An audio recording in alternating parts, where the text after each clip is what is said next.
There are three things that require witnesses: a crime, an accident, and a marriage. Need I say more? Wedding horror on this episode of Attack of the Killer Podcast. Attention planet Earth and beyond. Stay tuned for Attack of the Killer Podcast. Attack of the Killer Podcast. Attack of the Killer Podcast.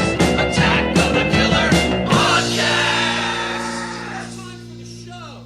Yay. What? Hello and welcome to the holy union called Attack of the Killer Podcast. This is episode 296 that we call Wedding Horror, although I'm not married to that title.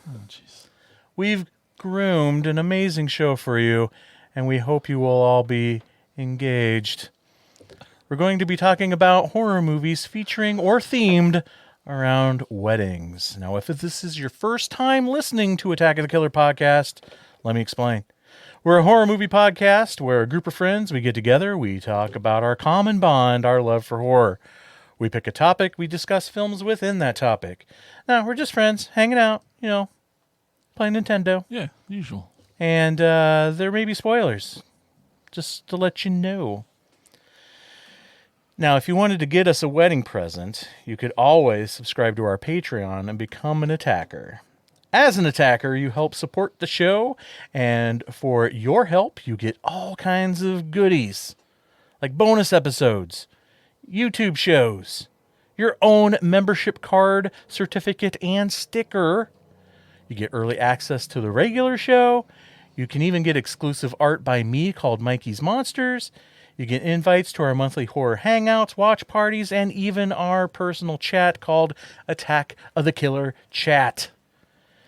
You even get shout-outs on the show and on the website, like all of these amazing attackers right here. You know, like Timothy Lennerer, Roman Doppelfeld, Larry Watanabe, Brett Royer, Seth Key, Jessica Irish, Chris Cook, Brian Gutzel, Stephen Sitter, Brandy Moore, Andrew Moeller, Rod Hutchinson, Carmen DeHague, Abraham Arolano, Jacob Book, Andrew Bettler, Casey Kilderman, Tony, that one guy Miller, Mike Clayton, Rosetel Shoma, Marcus Rude, Abe Kirshner, Lisa Cavalier, Holly Berg, Emily Randolph, Bill Fisher, and Greg Diedrich. What a list! Those people are cool. So cool. And you could be cool, too.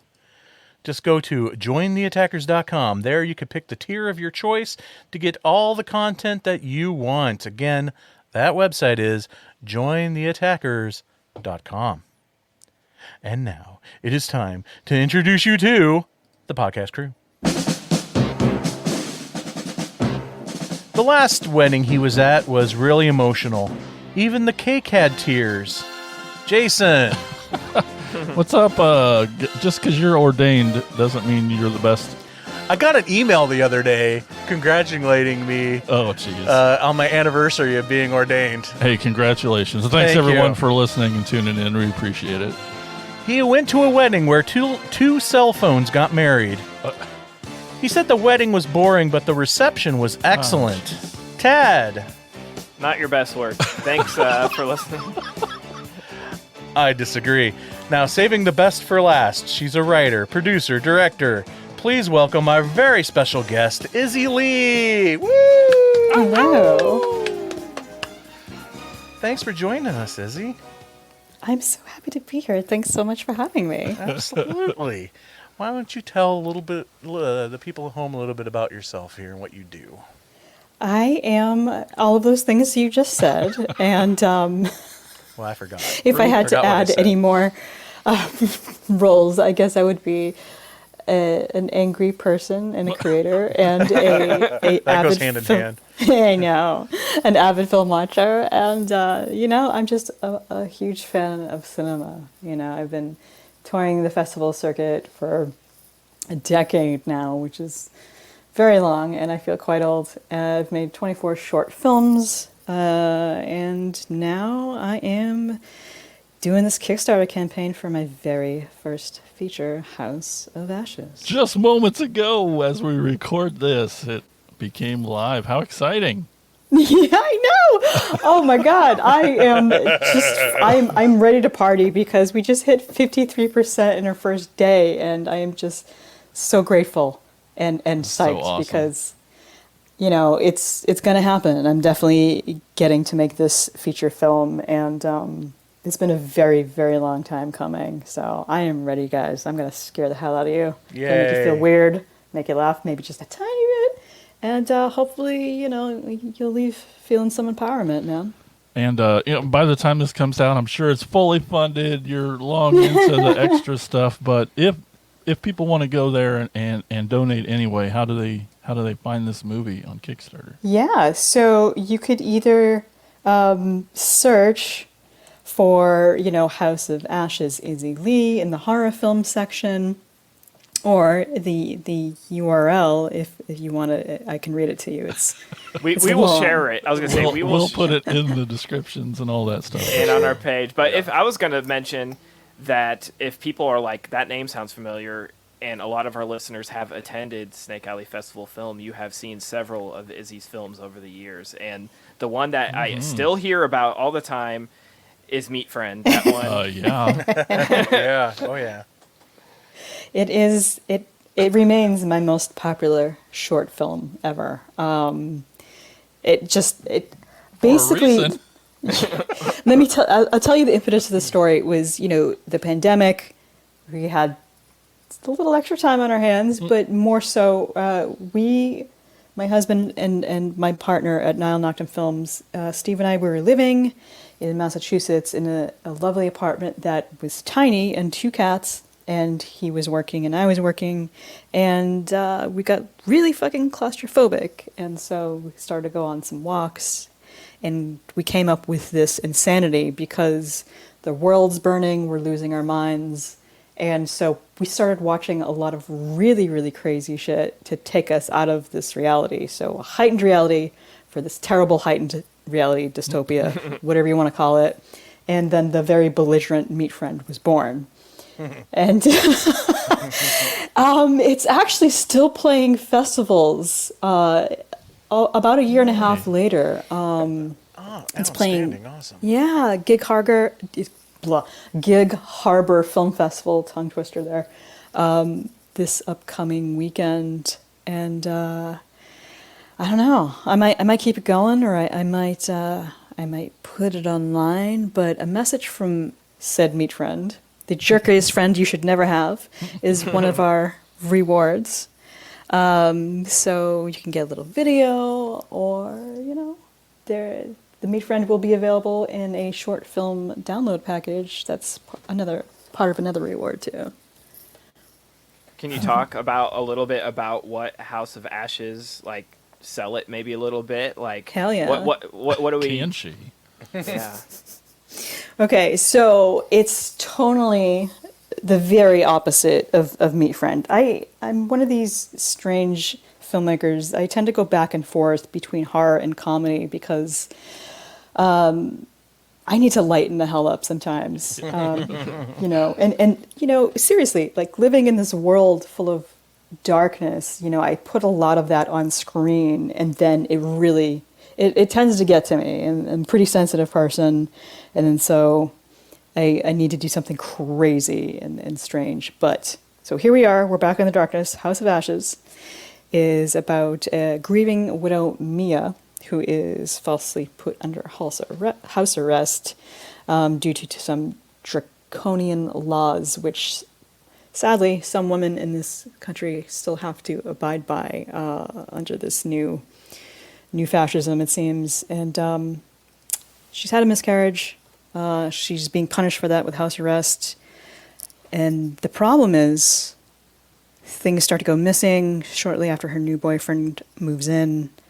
And she's got to survive, but she can't leave because said house arrest. And, the cops aren't going to help her. They're just going to treat her worse. So she has to deal with what comes next. And there's going to be a lot of spooky, ghostly things, I think, coming your way. Hell yeah. Our listeners love spooky, ghostly things.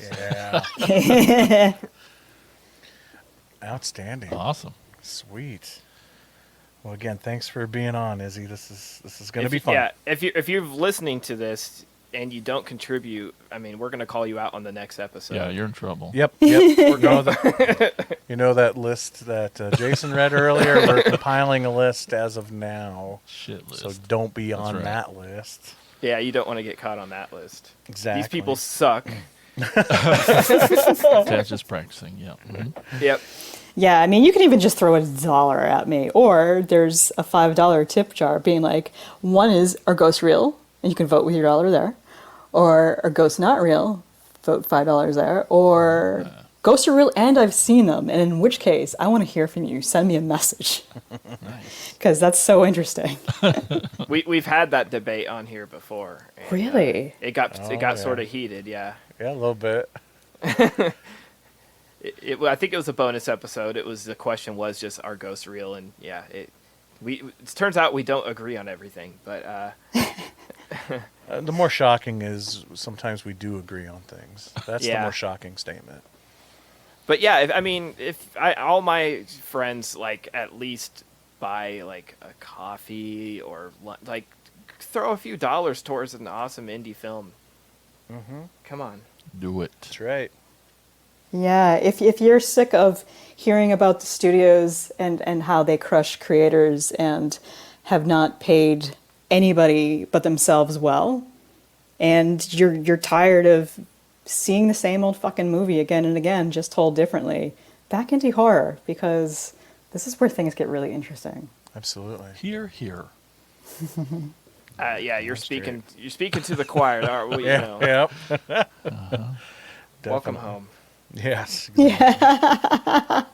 It's a nice home. And, you know, the horror people are the best people you will ever fucking meet in your life. That is the truth. We have all been through something, and I think of us all as, you know, the island of misfit toys. and Nice. because we've been through some shit, we're usually a whole lot kinder. Yep. Absolutely. And that's Really. why you're at 50% in half a day. So Oh my God. Oh my God. Like, just I can't even reminded her, believe too. it still. I am so grateful for everybody. It's just, I can finally do this. I'm 54% right now. I just refreshed. First Holy hell. feature. I'm just out of my mind. Shocked and happy and just grateful because now you guys get to see some scares. I'm gonna do it. Yay. Cannot wait. Yay. I well, yeah, cannot wait. this episode could have gone really bad if you launched it today and like it just sat at 0. It would have been like, oh, $4. Oh, shit. Well, you would think being on the festival circuit for an entire decade straight would mean something, right? yes, yeah. Yeah, it doesn't Oh my surprise God. me at all. But Nope. congratulations again, it's awesome. Definitely. Yeah. All right. So let's turn things over to Tad with a little segment we call What We Watched.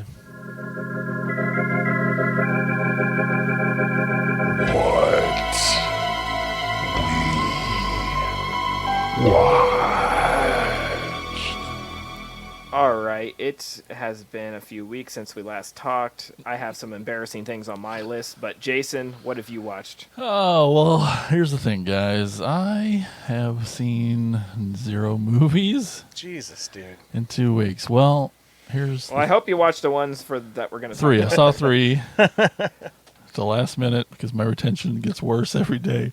But I did watch this thing. And The Thing? That's a fantastic No, movie. yes, it's one of the best ever. But I watched this. I ended up watching a mini series, a little series, and I wish someone would have told me about it sooner. Oh my God. But it's called The Offer. You Have know you guys what? heard of this? You know what? I would be pissed at you right now if I wasn't so happy I you finally know. fucking watched it. I don't want you to think that I'm just going to start listening to your recommendations Oh, now. I know you But that's won't because this is 2. the first one That's in the 20 years. second one. Yeah. Okay. Yeah. We'll Okay. discuss that off air. We'll move on. But anyway, so that's what I filled my last 2 weeks with, was watching The Offer. It's acceptable. You didn't watch anything else because The Offer is amazing. And go. And so, yeah, it's as amazing as you would think any biopic on filmmaking. Yes. And it's like, I mean, I know some of it's fictionalized, but like, Well, it's got to be. doesn't matter. Like, No. it's unfucking believable It's amazing. how much shit he fucking went through to make this movie. It's just, Yep. I That's mean, what it's like, guys. I know, Yeah, I know. yeah, it Like, really is, it's yeah. not even that far off, but like, sentiment wise, but like, I mean, Right. this dude, it's just, it's mind blowing. See, one of the things I knew you would like about this is I know one of your pet peeves when it comes to movies where your protagonist never catches a break. Right. And there's so many moments in this where Sure. this guy just one disaster after another that he has to deal with. One step but he forward, always two does it back. with a freaking Yeah. smile, with confidence, and he pulls through every single time. Yes, definitely enjoyed his confidence, downright cockiness. I like Yes. that. Yes. And all for all aspects. I mean, just the story of it was amazing. Just the retelling of it in this 10-parter was fun, and the recasting that they did was incredible. I had so much fun, like Wasn't what's his seeing face everybody. awesome and hilarious as Coppola? I thought that was Oh great yeah, casting. he was amazing. The casting of that entire show was Yeah. incredible. I call this series the Mad Men of movie making Yeah, Oh, yeah, because yeah. it's exactly that, and it's insane. yeah. There's insane. so many good people in this. Dan Fogler's the guy you're talking about. Thank It's you. Francis Yeah, Ford yeah. Coppola. I love him anyway, but him as Yeah. Coppola was just Giovanni genius. Ribisi was awesome How awesome was him? because it was like outside of his. Yeah, Yeah, he honestly, he was probably see, that's tough. I love so many characters in this show. Mhm. I love that blonde assistant who Juno is Temple. just as cocky What a- as he is. What a and- kick-ass character, and yep. Oh, yeah, I played love it her perfectly. from Ted Lasso. She's amazing. She's great. I was yelling at the whole screen Yeah. the whole time, like, make her a producer, God damn No it! kidding, She's for so real. good. yeah, Fuck, she needs to be running something. Mm-hmm. Colin Hanks, you just fucking hate him so much. Yeah, oh yeah, he was great. Oh, he was great. And I fell in love with this Matthew Good as Robert Evans. I mean, the main producer of Yes. Paramount. Oh, Like, yeah. what a character! This He was guy, just incredible. his performance was breathtaking. I mean, it was just he just held you every scene. He was just so cool. And was he it was just- the coolest cool. Wasn't it? Was it just me, He's or the was madman there of like filmmaking. your love and hate relationship with that character Yes. was a roller coaster through the whole thing? There's moments Many where you're arcs. like, this guy gets it. He's awesome. And then there's other times like, this is the biggest freaking prick in the world. Yeah, so him and Ruddy going back and forth through the whole show. Yeah. You know, like you want to believe in them, you know, but they definitely have their moments where I think it's done.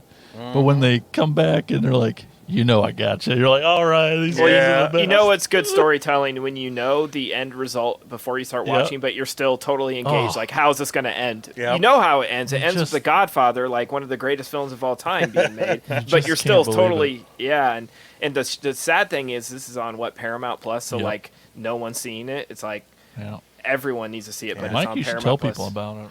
Yeah. Oh my God. The dude is Marlon Brando, outstanding. Oh yeah. There are moments. Yeah. The guy as the blued horn guy, the main guy that's the weird. He's got the weird face and the accent and the Polishy guy that, like he goes on. Polishy guy. He's like the head of the studio that, Oh, that tries to sell yeah, it. yeah, and yeah, yeah, yeah. Is creepy as shit, but like he has his cool moments too. Yeah. The German guy, or Yeah, are you German talking- guy. Yeah, unbelievable, right? Yeah. Such a Wall Street dude. Yes. And to bring it back to you, Mike, Lou Ferrigno's in this. That's right. Yes, he is. That was so kind of cool It seeing Lou was. Ferrigno It was. acting in something where he's not playing himself or as Yeah. a joke that he Yep. was the Hulk. Yep.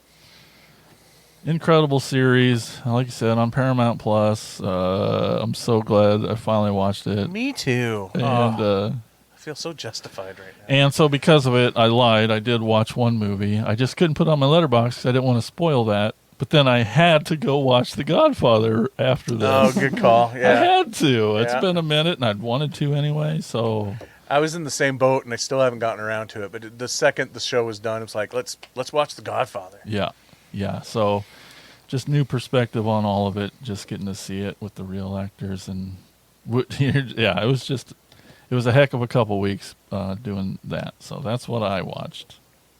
Excellent. Mike, what have you watched? Well, I finished the current season of What We Do in the Shadows. So this is like my favorite season. Have you finished it yet? I have. Okay. Trying not to be spoilery here, Please. but how do you feel about how they wrapped up the season? Where basically, That's pretty spoilery. I didn't say anything yet. I know. Just kind of like things going back to. Well, plug your ears for a second. I can't. Going back to the kind of the Wait. status quo. Yeah. No, I thought it. I mean, it's funny. It's very in tune to the show. Yeah. Yeah. Every episode of this season's like almost like a standalone, but there is a Yeah. running story through it, and that's what I love about it. Is like, I don't know, this season really rejuvenated it for me. Yeah. I mean, you see that in other shows or any kind of franchisey thing, whether it be, comic books or whatever, where, they do these big plots just to go back to everything being normal and what you're used to by the end. But I thought they handled that idea brilliantly. I love that final episode. You get some really cool, like, humanizing moments of some our real lead moments of- vampires. Yeah. Yeah, for characters who have always had their guard up, you see some sort of tender moments. And even though things are kind of back to square one in a sense, there's still some themes and plots that can develop out of how we got there. You know what I'm saying? Yeah. So I thought, yeah, I'm with you. I thought it was a great season, and hilarious as always. But speaking of funny vampires, I finally got around to watching Renfeld as well, Hey, and that was great. wasn't it? Ton of fun. I was so impressed with Nick Cage in this. I think this is probably one of my favorite things he's done in a while. But that opening scene where they try to make it look like original Dracula, and I'm like, oh my god, So good. Yeah. they did such a great job making him Bela Lugosi. Yeah, you don't realize the sort of resemblance a bit there. And And then that's all I can think of now when I see Nicolas Cage. It's like, you look like Bela Lugosi, dude. That movie is so much fun, and it just sucks that it didn't do as well as it should have. But Yeah, Agreed. it should have been, yeah. Should have been huge. Huge. So much fun. It is a lot of fun, very funny, great gore. Oh, give me more. yes. Agree. But sadly, that is all I've had a chance to watch. Well, Izzy, what have you watched recently? Oh, well, besides the wedding horror movies that we'll talk about, I went back and I rewatched Death Race 2000, Yes. the original. Yeah. Yes. So love fucking that movie great. so much. Not too long ago, I rewatched it. Nice. Yeah. It's unbelievable how much it's a precursor to the Hunger Games. Yeah. I mean, generally, it's kind of this, again, the same story that, you just get retold just differently again and again, like Most Dangerous Game, Battle Royale, Hunger Games, Running Man. yeah, exactly. Yeah. Exactly. I had to say it But- like Richard Dawson does in the movie Running Man. Yeah. It's so fun, though. It's really smart and ahead of its time. Oh, absolutely. And me watching it this last time recently, and I've seen it several times through the course of my life, but I don't know, there's something about this last time really sitting down paying attention, and I'm picking up on subtle jokes that I never picked up on before. And I've talked about it on the show, but just like one of the things that this time around I laughed hysterically, even though it's kind of a jarring thing nowadays. But just that I think it's the president is giving a speech about loving everybody and everything, and then it cuts directly to a crowd all wearing Nazi symbols. Yeah, Yeah. of course. Everything old is new again, guys. History is cyclical. My God. What else have you watched recently? I've been doing some TV shows. Dark, the Netflix show. It's a Danish or German or a mix of both. It's really good. It's like a different version of Twin Peaks, like a European version. You guys seen that? I have been recommended this several times. I have not gotten to it, and now that you've put Twin Peaks in there, I'm like, I'm leaving this episode and I'm gonna go watch it right now. Yeah, it's kind of like Twin Peaks without like the hokey stuff. If it was all serious and everyone was sleeping with each other, and if there's time travel involved, it's insane. Okay. It's insane. Like, and it's so well shot and made. Like, you will go down the rabbit hole, never to return. You know. And it's So, subtitled, right? Yes. Which Yes. I'm cool with, but some of our listeners are like, subtitles. I mean, it's a shame because you can enjoy so much more horror and different Oh, horror. absolutely. You You're know, missing I- out. Okay. Yeah. Oh my God, international horror is amazing. And it's on Netflix, but it's not like I don't think it's produced by Netflix. They probably I think they bought the like Correct. US rights. Yeah. So don't let that turn you off either, because I know some snobs are like, oh, a Netflix show. Like, no, it's just on Netflix. Right. They licensed it from whatever company in Germany or Denmark or Belgium. Yeah. I always wonder how that works. Like, who at Netflix has good taste and was like, let's pick up this like weird foreign show. You know what I mean? Probably Like, somebody that they fired. Yep. yeah. Oh, that's awesome. I need to check it out. And I think there's at least 2 seasons, maybe. Yeah, I think there might be 3 or maybe even 4 at this point. Okay. It's a good ride though, you know, like you'll end up watching 3 episodes in a row and wanting to go back. It's a really fun trip, man. It's just so strange. If there's 3 or 4 seasons, it's definitely not a Netflix production, because Right. unless Because it's they're Stranger stop paying Things. people. Yeah, Yeah. Netflix Oh. series don't last that long. Yeah. No. You know what else Izzy's watching? Her numbers go up on Kickstarter. Yeah. House of Ashes. Hello. It's true. Oh my God. Okay, sorry. I can't believe it, guys. So happy. That's exciting. What about you, Tad?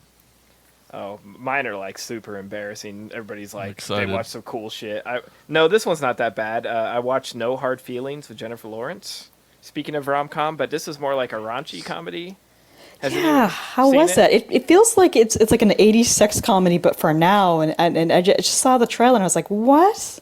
Yeah, No. I was hoping for like, sort of I don't know, like like an 80s sort of raunchy comedy, and it had way more feelings than I anticipated. Oh, good. And you should have known, it's in the title, but like, yeah. I mean, the story is definitely like that 80s far-fetched way of getting this person in this situation. Basically, she's like this loser in her 30s who's still in her hometown, and her friends are all getting married and pregnant, and she's like, struggling to keep a job. Her car's repossessed. There's an opportunity. This is the most far-stretched thing, okay? So these parents, these rich parents, are like, put an ad out on like Craigslist or something, or a market. I don't even know where it was, but they're like, if you come and date my son, who's like this recluse, nerdy guy who's going to college soon, you have to basically get him laid. You can have this used car. That's really the plot. And so she's like, here's an opportunity. And of course she ends up falling for this kid. And it's sort of weird because she's like, he's like, I think he's 17 or 18. I don't know. But, so young for 30 yeah, something yeah. old. Oh my God. And, originally she's like, I'm just going to come in and, play up the. I don't even. It's weird, but I will say there's this one specifically hilarious scene where I have to throw it out to Jennifer Lawrence. They go skinny dipping, and they're like out in the water. She convinces them finally to go out in the water, and these drunk people come up and they're like, "We're gonna steal your clothes." And she's like, she's a badass in this movie, and she's like, "The fuck you are!" And she gets out of the water, and it's full frontal nudity, and she walks out of the water, and there's a whole fight scene of her completely naked, and No way. she German suplexes a guy completely naked. So this is like Eastern Promises now. Yeah, it's wild. It's a full frontal nude fight scene. It's hilarious, but also like badass. And she's badass in this movie too, where she just like some guys from her past try to come up, and she just doesn't put up with anybody's shit, and she gets this kid confident and doesn't take advantage of him. And of course, it's the same old story. But yeah, it's actually pretty decent, handled well. You know, I was like, I don't know how they'll make this work. It's pretty good. Outside of that, Jason, you'll be happy. You convinced me to watch something on the other end of the spectrum. Right. And I don't think you've even watched it, but you mentioned it, so I watched it, which was Hard Knocks on HBO. Fuck yeah. Which is just really sad now in Now it's retrospect. beyond sad. So basically, HBO picks an NFL team every season, and they film like their entire preseason and edit it together in episodes, and they release them like the week they happen. So it's almost like right in time with what this team is doing. And they're this year, very well produced and dramatic and very spectacularly very filmed, yes. and narrated by God, what's his name? Liev Schreiber? No, Liev Schreiber. Yeah. Schreiber. Oh, nice. And they actually in one of the episodes like fly him in on a helicopter so he can meet Aaron Rodgers. But that's what I was leading to. They picked the Jets because of the whole Aaron Rodgers drama, and it showed a really great side of him and how personable he could be, and it painted him in a great light, and you're sort of rooting for him to come back. For and real. then last night he had his big game on 9/11 in New York, and tore his Achilles heel in 4 minutes, and never completed one single pass. So, And is probably done with his career.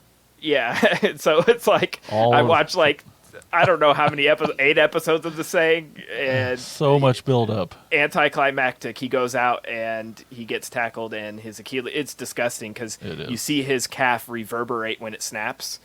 You can. So if you're not a sports fan but you like gore, you can go watch Aaron Rodgers' Achilles tendon snap live on television. So that was sort of the anticlimactic finale of the season, right? Yeah. And then outside of that, Joe Bob showed Night of the Demons. That was fun. I've seen that a million times, so that was always fun. But one movie I'm almost embarrassed to say I watched was I revisited 31, Rob Zombie's 31. Yeah. It's not better this time. Oh, okay. What were you expecting? I don't know. I don't know. I watched it once in theaters, and I was so like upset by it that I was like, I'm never gonna watch this again. And then I was like, I'm gonna give it another try, and I'm like, yeah, it's still really bad. It just feels like Rob trying to like if someone's like trying to make a Rob Zombie ripoff movie, it feels like he's parodying himself almost. But I'll talk about a good one. I watched Sharksploitation on Shudder. Oh, I gotta see that. It was That fantastic. looks so fun. Yeah, so it's a documentary about the shark genre, like basically starting from Jaws and how every film after that has tried all the animal attacks and all the evolution of the shark movie, but also they talk to like actual marine biologists and shark experts and stuff, and how like how the movies changed the perception of sharks in real life, and it's really fascinating. It's really, really deep dive. I think it's like 2 hours. Deep dive. Yeah, there you go. But it's fantastic. It's almost 2 hours. It's on Shudder. Highly recommend it. A lot of talking heads, but they show footage from everything and get they dig deep into it, and it's fantastic. So check that out. That's what I watched. Well, thank you, Tad, for that. And now we're going to move on to Tad. What's our first movie we're going to watch that we're going to talk about tonight? Our first movie was from 2022 and is called The Invitation. It was always just my mom and me. To have a family, that's what I really want. No way. I got a cousin. That is the whitest man I've ever seen. He wants to meet up. Oliver? Cousin Evie. It sounds so Jane Austen when you say it like that. You know, my mom always wanted to take me to England to learn about our family history. There's a wedding coming up, actually. You should come. I would love to, but I... Come on, everyone is dying to meet you. Wow, it's incredible. I believe this is one of our important guests. Evie, this is a close friend of the family, Walter DeVille. Hi. Hi. Looking forward to getting to know you better, Evie. What are they doing down there? Miss, you should return to your room. We're all so delighted that you're here. Which one's the groom? The groom and his bride will make their grand entrance tomorrow. Ready? I can't shake the feeling that everyone is staring at me. Can you blame them? You and Walter seem to be getting awfully close, Evie. I'm curious, though. What has he told you about us? Ow! Let me see.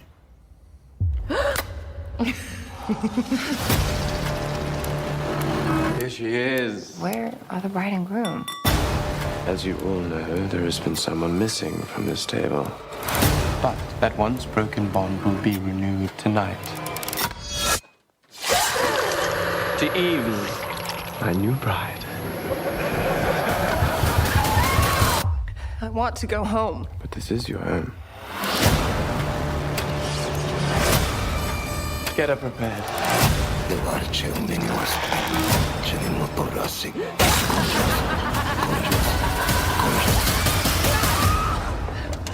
Help me, please! Here, dear. Hello, Mr. Harker here. There's a young lady who seems quite distressed.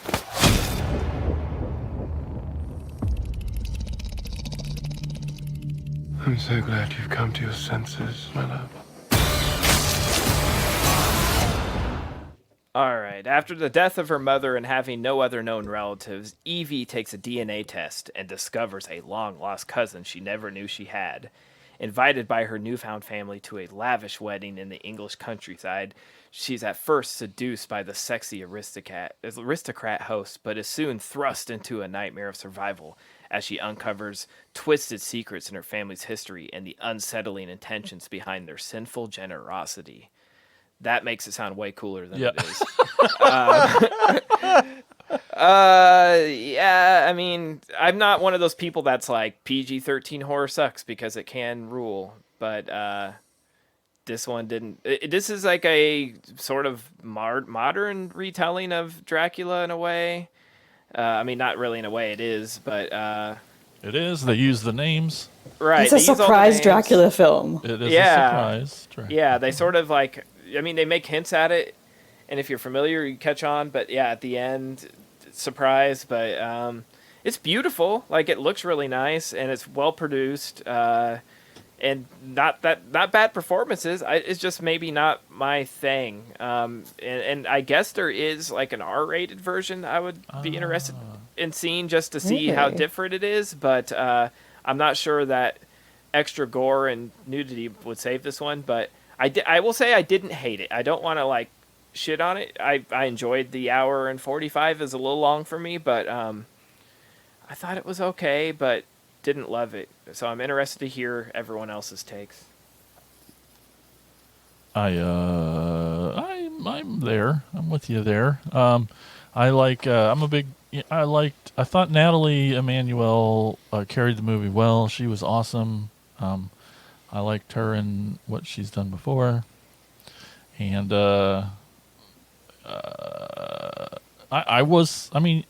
you knew it was going to be a vampire movie, but it was still a surprise. Like you said, like when it went full vampire, I was like, all right, that seems like it doesn't fit here. And that makes me kind of like it because it wasn't. Well, what a shocking revelation moment, though, right? Was that was the neck slice moment, right? Yeah. Yeah. But I mean, there's clearly a secret going on. There's clearly something going on, and there's things. But and the main dude was way too handsome for his own good, so I'm glad he got I would have fallen for him. I know. Dracula. Dude. Everyone falls for Dracula. Come That on. dude was hot. But Brett's at home like, what movie is this? I'm going to get that. Anyway, sorry, Brett. And it's I just looked at my reviews. He's no Nick Cage, but I mean, but that's true. Well, I thought it was a delight for the most part because we were, talking about Crimson Peak earlier. Yeah. That should give you an insight into my scarlet red, fade into black, gothic heart. I thought this film was beautifully shot, really well made. The costumes and the set decorations, production design, fucking phenomenal. A lot of the acting was fantastic as well. I liked the surprise Dracula. Yeah. I was not actually expecting it. I mean, they throw in hints here and there, like New Kovacs Abbey, right? This is the name of this guy's enormous manor. Yeah. So, there's something going to be going on. Like, all right, these guys are probably vampires, but we'll see what happens. Are they regular vampires? No, it's surprise Dracula and friends. That's fun. It follows all the gothic romance stories. There's a handsome, shady, rich man with a secret who owns all of these things, and the very, very rich people with a lot of problems. And things go wrong invariably, and then you have to run away from the manor in some kind of gown. Yeah. That's also a staple of gothic romance.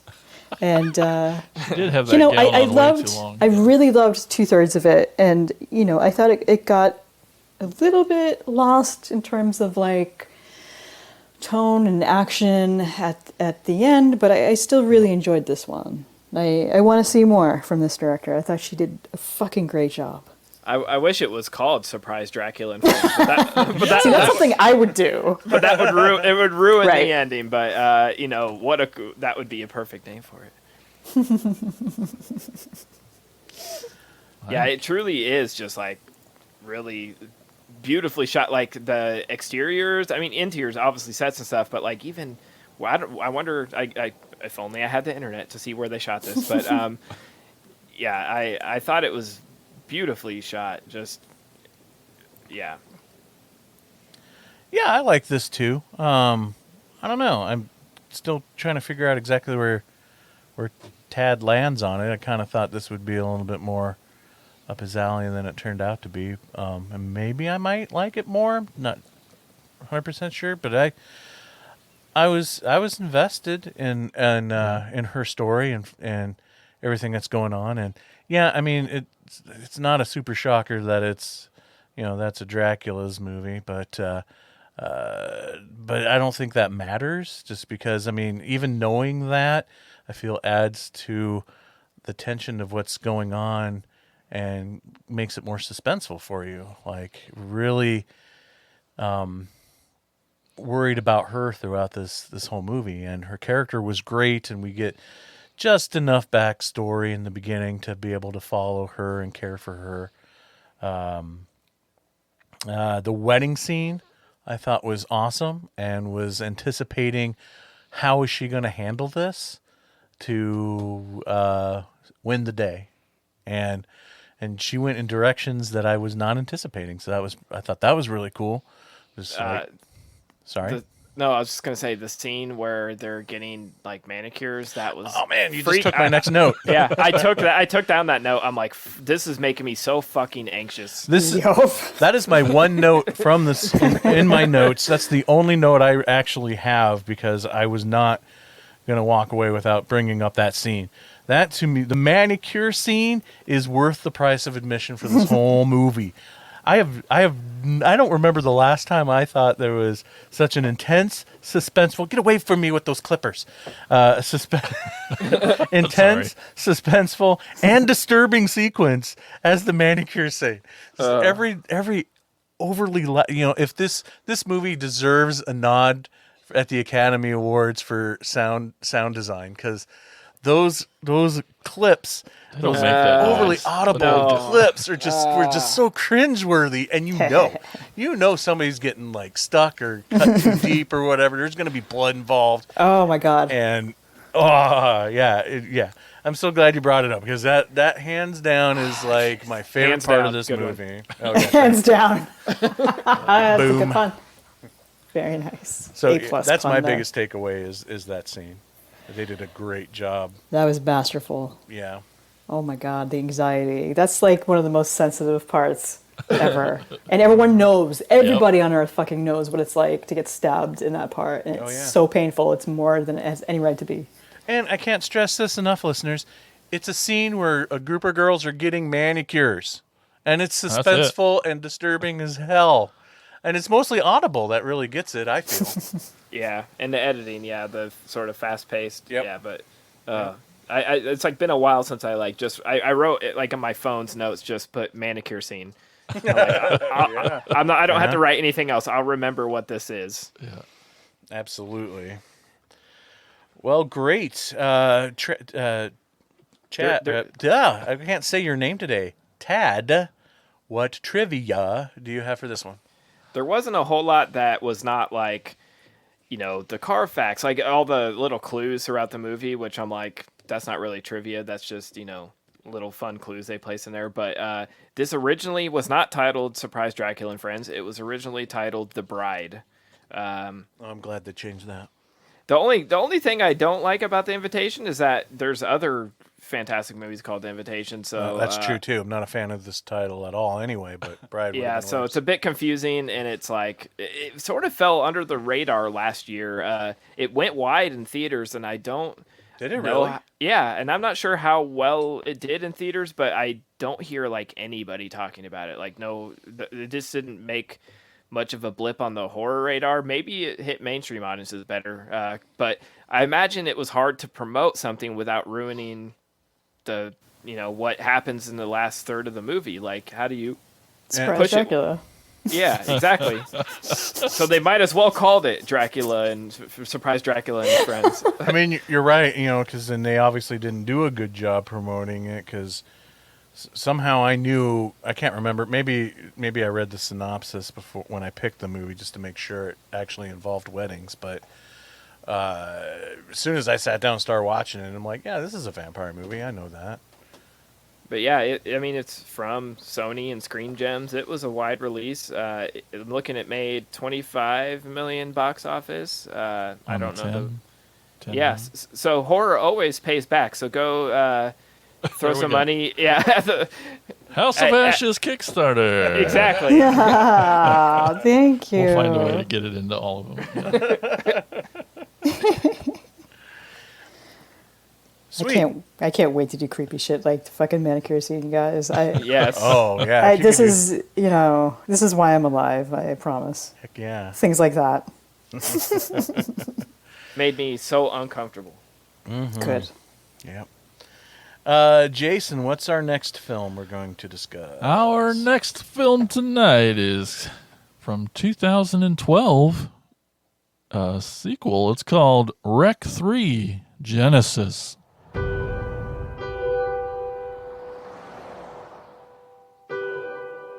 Dearly beloved, we are gathered here today to bear witness to this holy matrimony, to celebrate a love that is caring, accepting, and enduring of all things. For what God has joined together, let no man tear apart.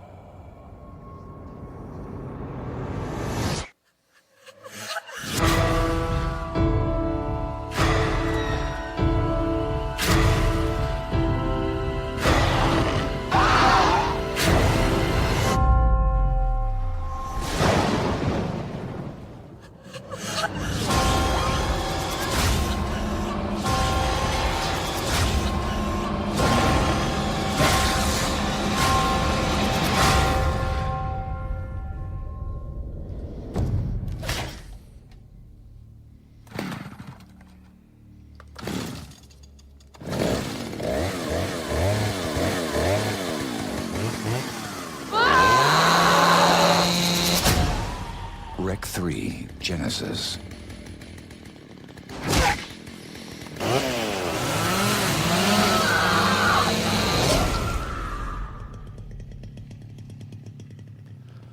Newlyweds, Letitia Delera and Diego Martin, they watch their wedding reception descend into chaos and carnage when their guests become infected by a virus that turns them into hungry zombies. This is my first rec. This is apparently the prequel to part 2. And Mike's been ranting about this movie for so long. At least I'm glad. Yeah, can I just say disclaimer, if any of you guys like it, be gentle to me because I love this movie, but go on. That's where you need to brace yourself, Mike. Motherfuck. All right, go ahead. So, guys, You're faking us out, right? no. This is my least favorite movie of the 3 that we did. What? The last, this movie's... Throw this chair. Well, I'll try to be as gentle as I can. I like it. I know it's people's favorites. I don't mean to... It's just a thing that I just am having trouble with. And this movie's awesome. This movie's great. It kicks ass all the way to the end. And then fuck this movie. Oh, I know and I don't why like you it don't anymore. like it. Yeah. Okay, I get it The best now. analogy I can come up with is you're eating a sandwich that you love. And you get down to your last bite, and you bite into a used Band-Aid. You don't remember how good that sandwich was. You're going to remember your last bite. I don't like the last bite of this movie, so I don't like this movie. I'm sorry. Yeah, I forgot. Hopeless romantic. And it was beautiful and sweet and cute. And I mean, I loved the way it was filmed. Obviously, it was cool and all, but fuck that. I hated it. So I don't like this movie. The movie's awesome. I just can't like it. That's all. Yeah, That's all. I kind of forgot. I mean, you're not wrong. But man, it hits hard. It hits hard. hard. Fuck yeah, it does. And you can't give me 90 minutes, well, 80 minutes. And then in the 80th minute, just, as everyone's already gathered who hasn't seen it, the ending's bad for our leads. Unhappy. Yes. Say unhappy. It's not bad, yeah. It's not bad. It's unhappy. So that's mine. I'm glad I went first. And you guys can. I kind of, had a moment of like, oh shit, forgot that about you. It's like, and again, I get it. I mean, me personally, as a weirdo, I like unhappy endings. I go to that George Romero quote all the time of like, horror should not be, comfortable and happy endings and all the time. But at the same time, I get it. You're following two characters around for an hour and a half, hoping they get back, they find each other. It's and a great you're hour and a invested half. in those two characters just for that to happen. It's an awesome sandwich. I'll admit it. You're not wrong too. That's just where I am on that. Sorry. Yeah, this is the first time watch for me. I've seen Rec 1. This is the first time I've seen any of the Rec sequels. I've heard this one raved about for years. The poster and all the promotional artwork. Yeah. I mean, with her the chainsaw, how fucking cool is that? She's a badass. And I loved it. Yeah, I loved the idea of going from found footage into. I know, right? Like how what freaking awesome is that? It jarred me at first. I'm like, That's what's great about it. I really liked this found footage aspect. And then, like, within minutes, I'm totally back engaged in this now narrative film. And I'm like, I just sort of forgot, like, my brain just was, like, stupid and forgot that the movie was found footage at first. And you would think, like, the whole zombie thing, like, it is absolutely completely overplayed. So it's really tough now for me to give a shit about zombie films in general, and this one was awesome. I just did not. It didn't even, like, those things were just obstacles in the way of these characters that I cared about getting around and finding each other, and they really did a fantastic job of setting it up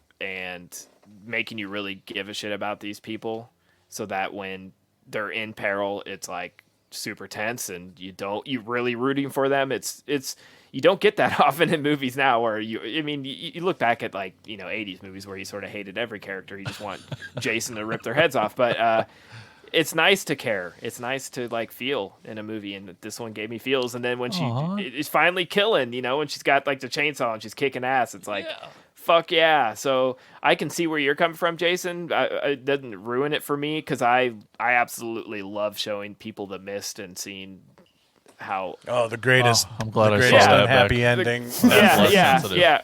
When you see someone just get deflated at the end of the most fucking depressing ending ever. But that's I love it because we don't always have happy endings, and I can but like I said, Jason, I get it. It's devastating when you follow these characters, and it can be a hard pill to swallow. Izzy. Hi.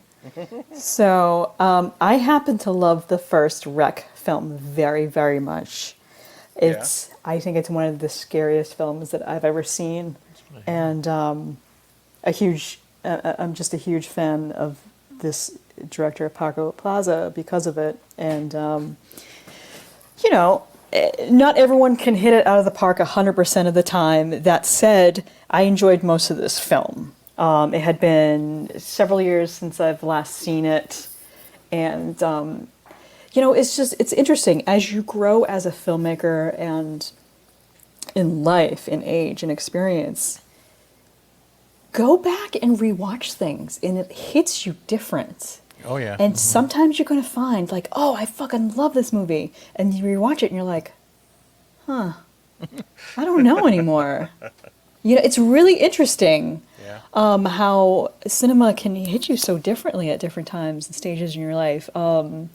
I've met this director, actually. I met him and his producer at Morbido Film Festival in Mexico City. And he actually married the star of this film. Oh, nice. So there's a little trivia for you there. And zombies took over their wedding, and they filmed it. Maybe. Maybe it's a true story. I mean, I think it takes a little bit long to get going, but when it does, it goes fucking hard. Yes. I think the wedding videographer POV is a great conceit. After the title card, the cinematography switches to a more traditional, objective point of view, alleviating the shaky cam experience, thankfully, because there's only so much of that I can take. I think it's thinner on story than the first two, but, this one also has an interesting tie-in with, if you've seen the end of the first movie, and spoiler alert, can we talk about spoilers? Yeah, you Okay. gave him the alert, so. Okay. That really fucked up thin creature that it's somehow satanic and connected to these priest experiments is, it's found in the attic in this building that everyone's trapped in.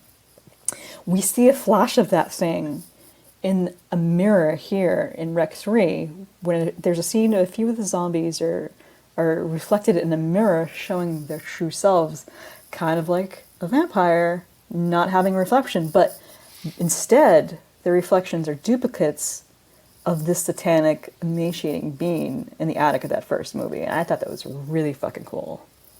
So, more style than substance, great cinematography, medieval room full of coats of arms and weapons is a fun, convenient way to find, some fighting material. It's like a video game in that sense. Yes.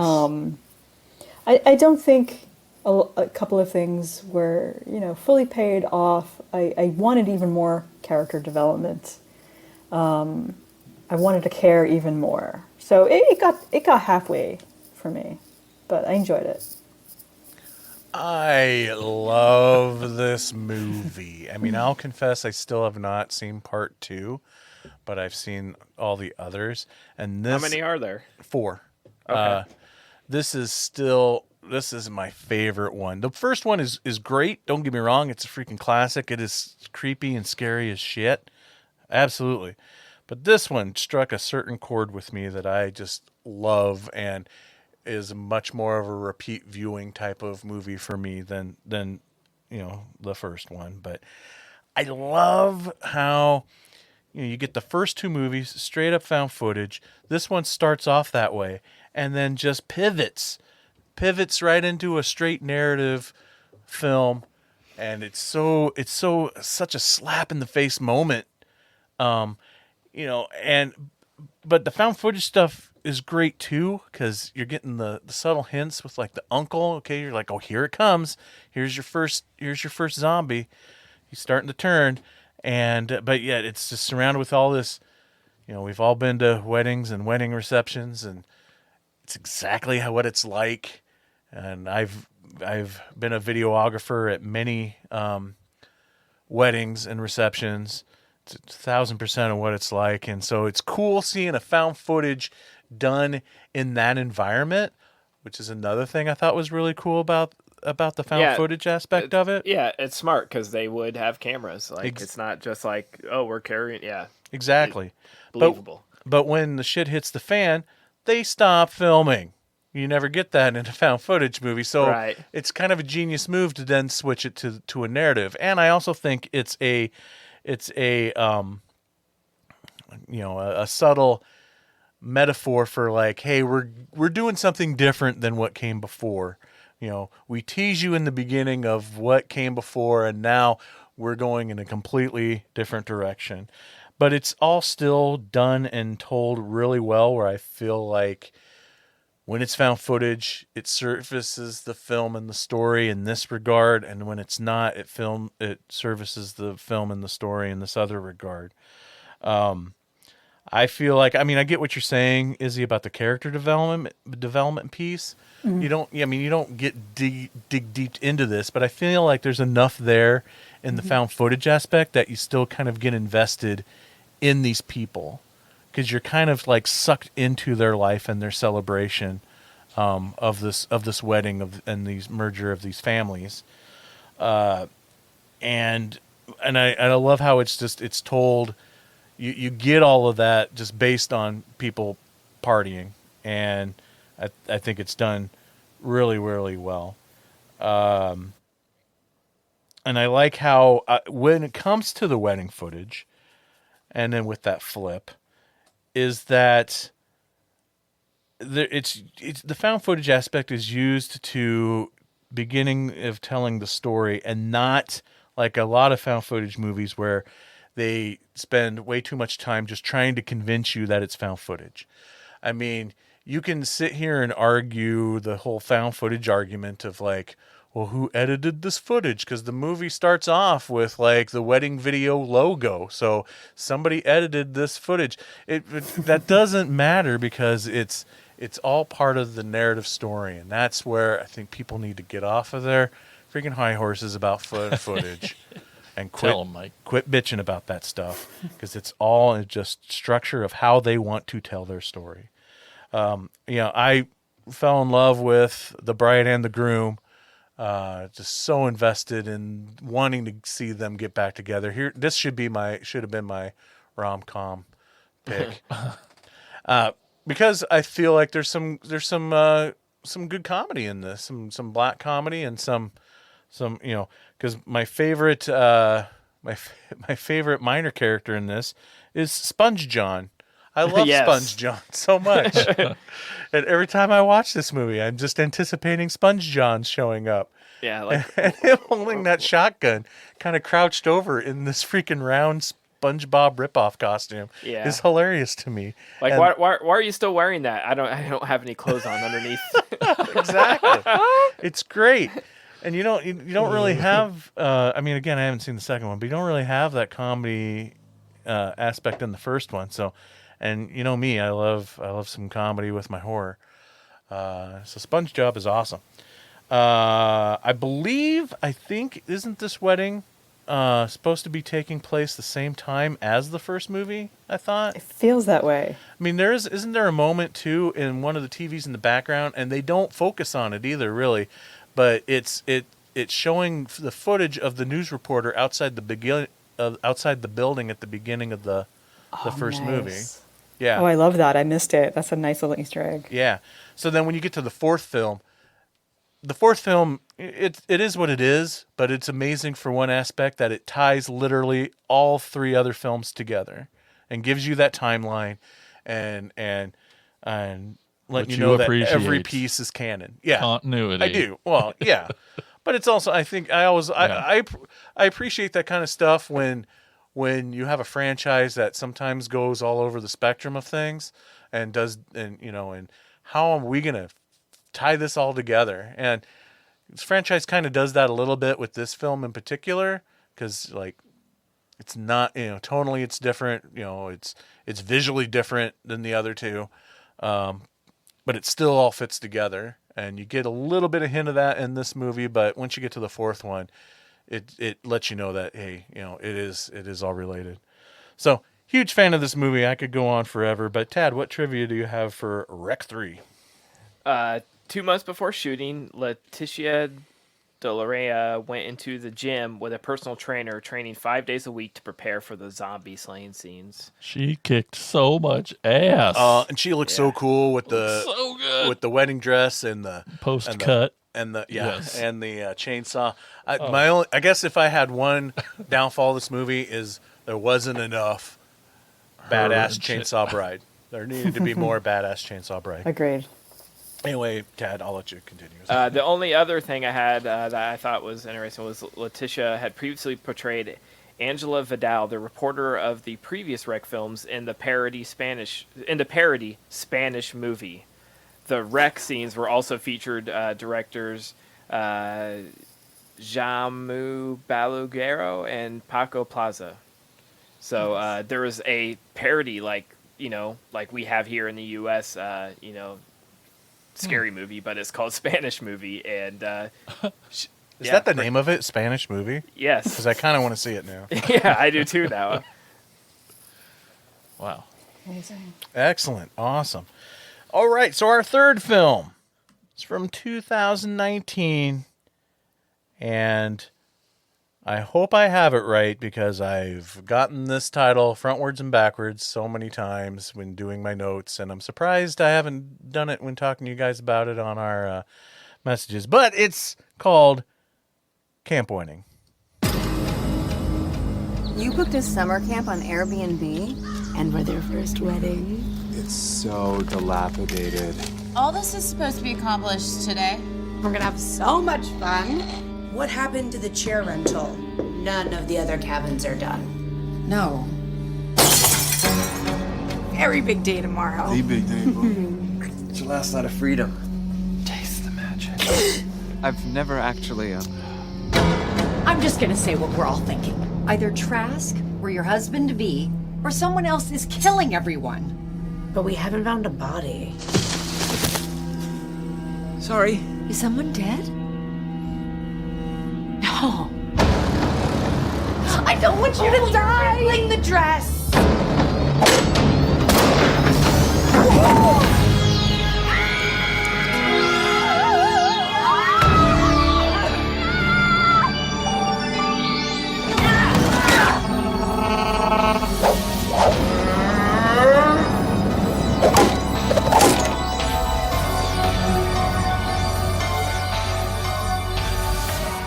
People are coming tomorrow. To a bloodbath. Members of a bridal party working to transform a dilapidated summer camp into a beautiful wedding venue are killed off one by one. Sort of. This is one of those situations where it's like, I wish I didn't pick myself to talk about this movie because I didn't want to go first. Because I'm not sure if I liked it or not. I'll be perfectly honest. I'm not sure. Because there's moments that I really liked, I thought were cool. I thought there were some great funny moments. And then there's moments that I hated and got on my nerves. So just trying to overall piece it all together, I'm just not sure. Here's an example. The character of, what is her name? Ellen, I think? Or Elaine? I don't remember. The nerdy character that was invited by accident. I liked her. I thought she was okay. I thought she was funny, but as the film goes on, there's moments where she just really got on my nerves. But then I'd come back around to liking her again because she said something that actually made me chuckle. But then there were certain scenes where like her performance just seemed bad. Like her acting was like not good in certain scenes. But other times I thought she was great. So that's an example of my experience with this movie. I like the concept. I like the location. Anytime you have a summer camp involved, I'm there. I like what I was kind of bummed about is I liked how, as the things progressed, everyone was accusing one another of the killings of everybody dying. So when the supernatural twist happens, I kind of was out there for a bit. I'm just like, oh, really? And then the fact that people are getting possessed by their cell phone, like the ghosties or whatever, is going. The curse is going through the cell phones, and then on how Fuck you with the cell phones. and then like how awkward and sluggish and unopposing the zombies were. If you call them zombies, I don't know what you would call them. Just was so unthreatening that it felt like there was no stakes. These things moved even slower than Romero zombies. But then you get the stuff with the Teddy Ruxpin at the end, which I thought was great, and again hilarious, and was neat. I like the fact that like they used a Teddy Ruxpin to be able to play this tape. So I thought that was kind of interesting. So I'm all over the place with this one. I don't know. Maybe you guys can push me one way or the other. So what did you guys think? Well, I can't help. Okay, so I've been trying to think about how to explain my thoughts on this movie all day today, and I can't. All I can say is similar is that this movie's so fucking weird. Or I mean, for me, it's like I simultaneously, I think I like it, but I also can't stand it. See, that's exactly what I'm thinking. I really, I'll explain the things, I guess. The indie spirit this film clearly has, I love it. Yeah. I mean, it doesn't help having these actors playing way out of their age ranges, and it's super annoying, but like it's fun, and it all, and location, it all has that super low budget indie heart feel that I love, and so that fueled me to get to the end. But man, I just wanted to make sure I looked up the word, and convoluted is the only thing I can think of that explains the script of this movie. It got so complicated and complex to me that I was checked out. Your words too. You get to that third act and you realize the supernatural stuff is happening, and then it feels like that third act is exposition after exposition after exposition. It's like, well, once we're on this page, okay, well, that makes sense. But then they have to explain another aspect of this, and it just keeps piling on. And I'm not saying that on paper it doesn't all make sense, but I'm not that smart, and it was just too hard to. By the time you get there, it's like, God damn it, I just was checked out, and it was hard to finish it with that same love I started it with. So I don't know. This movie's weird. That's me. I get it, know, and it's just like, but then I kind of thought it was hilarious that all of a sudden now, when everything is resolved and they decided just to have the wedding there with just them, that the stripper's still there and now is part of the wedding party. That was funny to me. I don't know. Plenty of funny stuff. I don't know. What do you guys think? Yeah, I thought, not to steal everybody else's thoughts, but I really loved the setup. I was so in, like, getting to meet all these characters. Maybe too many characters, I think. Yeah. A little bit. I got lost a little bit at times. For sure. Yeah, and it's like, we have the old former friend that she accidentally invited, and we have the friend who's a new mom who's gluten-free. Then we have, the bridezilla, and we have the friend who doesn't give a shit. And it's like so many characters, and then we're meeting their, these others. And by the time it got to the supernatural thing, I was sort of checked out myself. But it's just such a cool concept, and like Jason said, the whole indie spirit of it, it's really quite funny, and it's like I almost liked it before it was a horror movie more. It was like I just like this as like a summer camp movie, and then when but where it was more subtle, where it was sort of like we're getting little hints, and it's like almost setting up like, who do you want to die? And then when they get themselves in the funny situations, I enjoyed that, like, trying to hide the bodies and trying to, beat around the bush and try not to get caught, and blaming each other, and some funny tropes in there and stuff. But yeah, by the end, it just got so confusing trying to follow the phones, like who's texting who, and figure out. Yes, all that phone shit. Was the phone stuff too much? I thought it was. I thought it was too much. I did audibly laugh when the groom is trying to interpret the one word his bride to be. Because anytime anytime there's texting going on, you see it on the screen, and it's the voice, and you get the voiceover reading it of that. Thank God for that character that sent it. Yeah, without that, it would have been even way worse. Yeah, so you get the moment where the groom, he texts something I don't remember, and she just replies back with the word "fine," and he's sitting there staring at it, and the actress is doing the voiceover and does 5 different interpretations of the word "fine."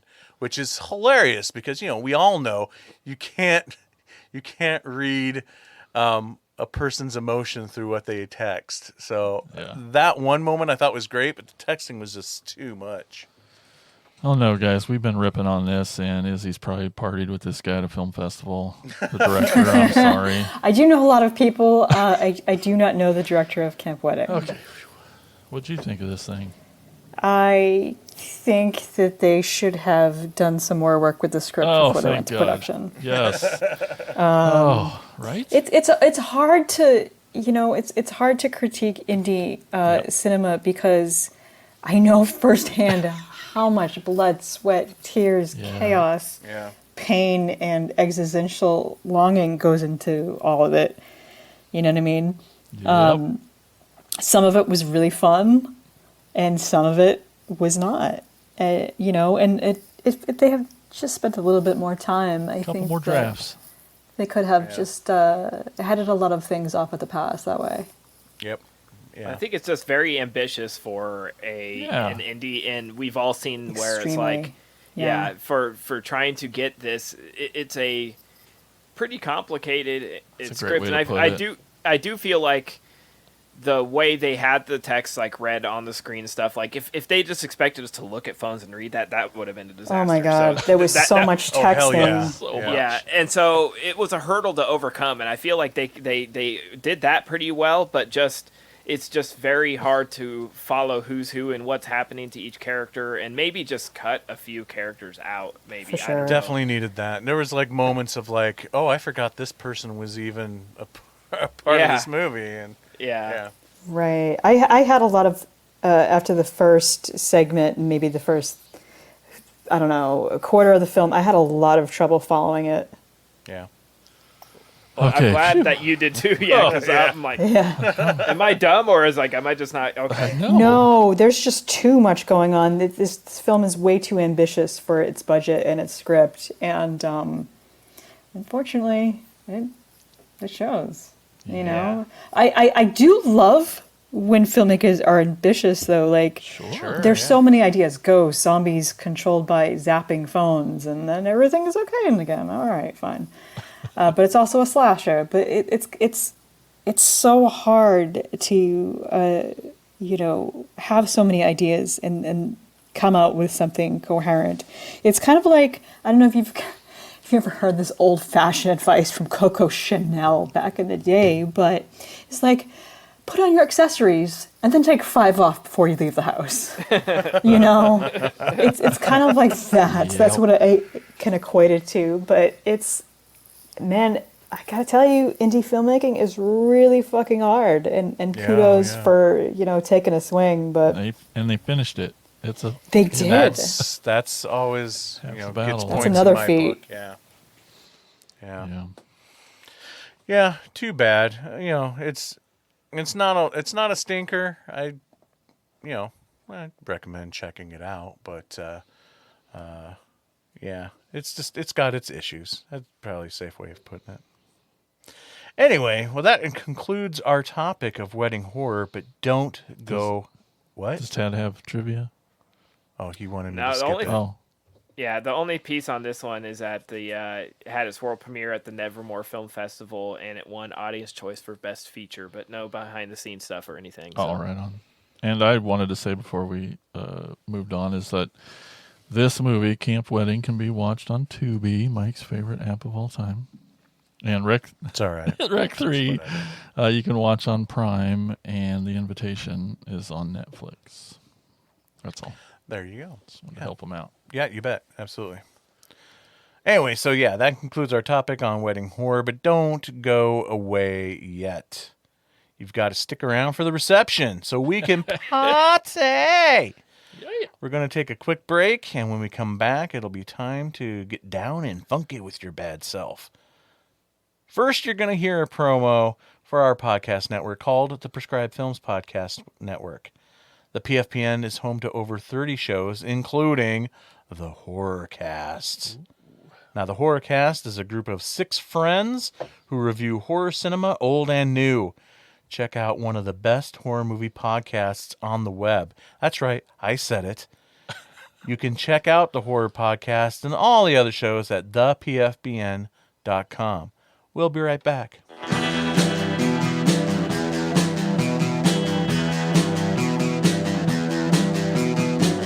You're listening to the Prescribed Films Podcast Network, home to hundreds of hours of free podcast entertainment. The shows on this network all have a common goal: providing you with the best discussions about movies and other forms of entertainment media.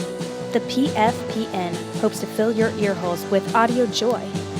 Visit our website with links to all the other amazing shows at www.thepfpn.com. Thanks for listening.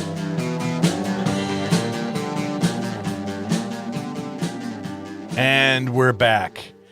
You know what is awesome about Attack of the Killer podcast? What's that? You can leave a comment.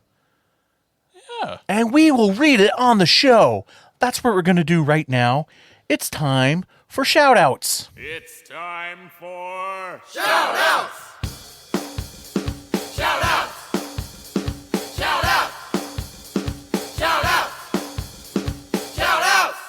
All right, we asked, what are your favorite wedding horror movies? And these are your shout-outs. Over on our Facebook page, we got Attacker Andrew Moeller. He says, Ready or Not.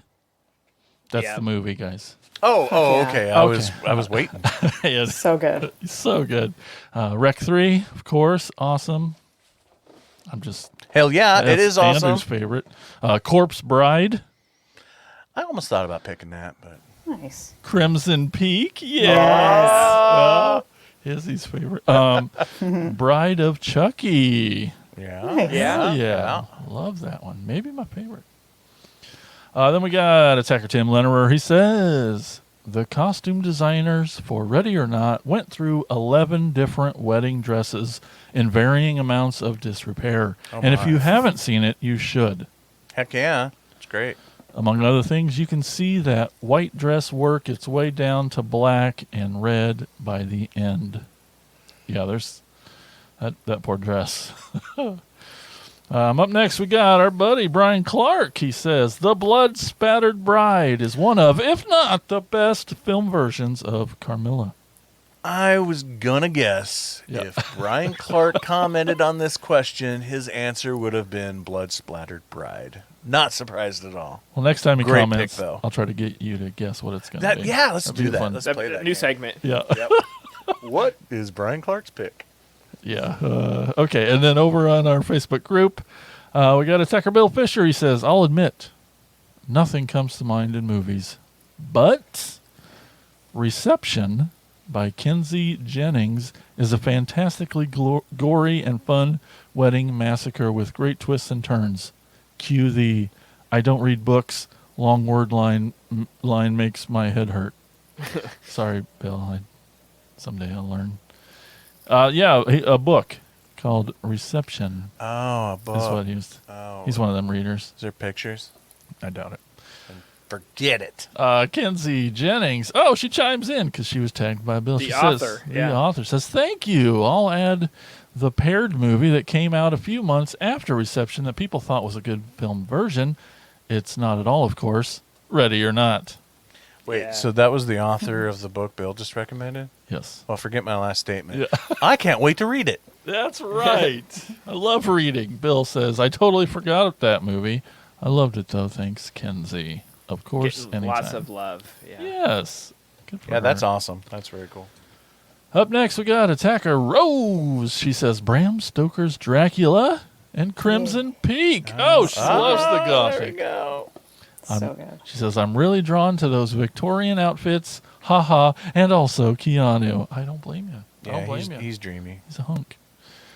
Jacob McLaughlin chimes in. Not with any comment. He says, second in on both movies, and also Keanu Reeves. Yes.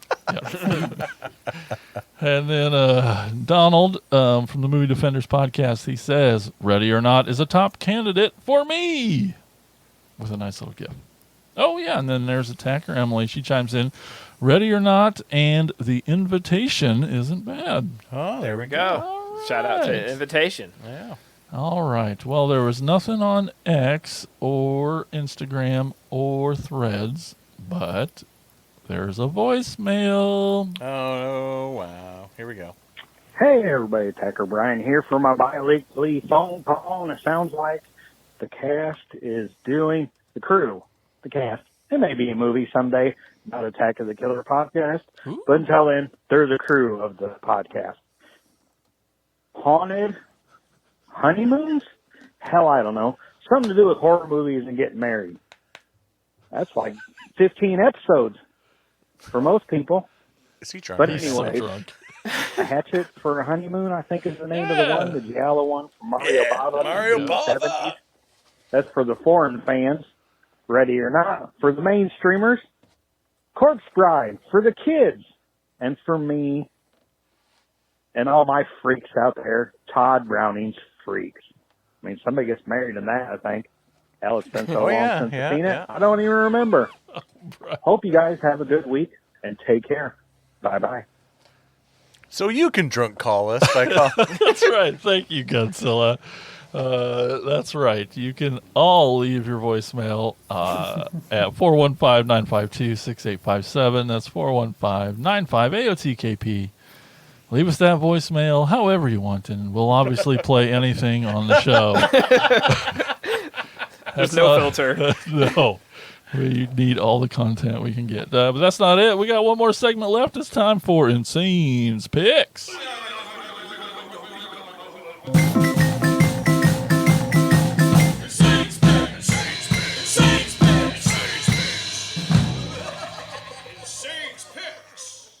Those of you who know me, I'm a pretty big horror movie host fan. Yeah. You know, like Joe Bob, Svengoolie, Count Gordeval, Zachary. So for this Insane's Picks, I'm going to talk about a film starring probably one of the biggest names in horror hosting. Today we're going to discuss Elvira, Mistress of the Dark from 1988. It's a comedy horror film directed by James, I'm going to slaughter this, Signorel, who directed Rodney Dangerfield's Easy Money, and apparently directed but uncredited Police Academy 2. But it also is probably best known for doing a lot of directing, especially of like the fake commercials and stuff you would see on Saturday Night Live. It stars Cassandra Peterson as Elvira and some amazing character actors, some of which were Cassandra's friends from her old Growlings days, like John Paragon and Edie McClure. So basically, Elvira inherits a house in a small town that is very stuck in their small ways. The town doesn't take well to Elvira's appearance in their small community. All Elvira just wants to do is raise money so she can do her dream show in Vegas. But she is thwarted at every turn as she has to battle her evil uncle and the locals who want to burn her at the stake. Just love this movie. I've loved it since day one. I saw it back on VHS when it first came out. It's fun and funny, and at moments has a level of cheapness charm that reflects many of the films that she would show on Movie Macabre. Some have said that this is kind of the Pee-wee's Big Adventure for horror fans, and I agree immensely. And ironically enough, Tim Burton himself was originally supposed to direct this movie, so kind of all makes sense. It was panned by many critics upon its release, but has gone on to gain cult following, including myself, a big fan. It is even played on Joe Bob's Last Drive-In, coming full circle as a movie about a horror host that shows movies on her TV show, then decades later to be played by another horror host on his TV show. So that is Insane's picks for this episode, Elvira, Mistress of the Dark from 1988. Very nice. And that is it for this episode of Attack of the Killer Podcast. I want to thank, once again, our very special guest, Izzy. Thank you so much for joining us. Thank you very much for having me. This is fun. Good. I'm glad. I hope you had a good time. Yeah. Good. So tell our listeners how to find you. Yes. So my website is nilenoctem.com, which is NIHILNOCTEM.com. And you can find me on Kickstarter with House of Ashes. Yeah. You just search in the horror section or just search House of Ashes What are we up to? or It's search been my name. 90 minutes. I'm invested. Yeah. Excellent. Yeah, so please, everybody, let's support some independent cinema here, and go to the Kickstarter now. And you can find more of Attack of the Killer Podcast. We're everywhere: Instagram, Facebook, the letter X, YouTube. You don't say the letter X. Oh. He's still learning, Tail. Sesame Street. Is it 10? Is that how you No. say it? Yes. Okay. So on 10, YouTube, TikTok, and what'd you say that other one was? Threads. I'm going to get that one eventually. No, you're not. So thanks, everybody, for listening, and we will talk to you on the next episode of Attack of the Killer Podcast. Bye-bye. Oh no, could this be the end of? Attack of the Killer Podcast.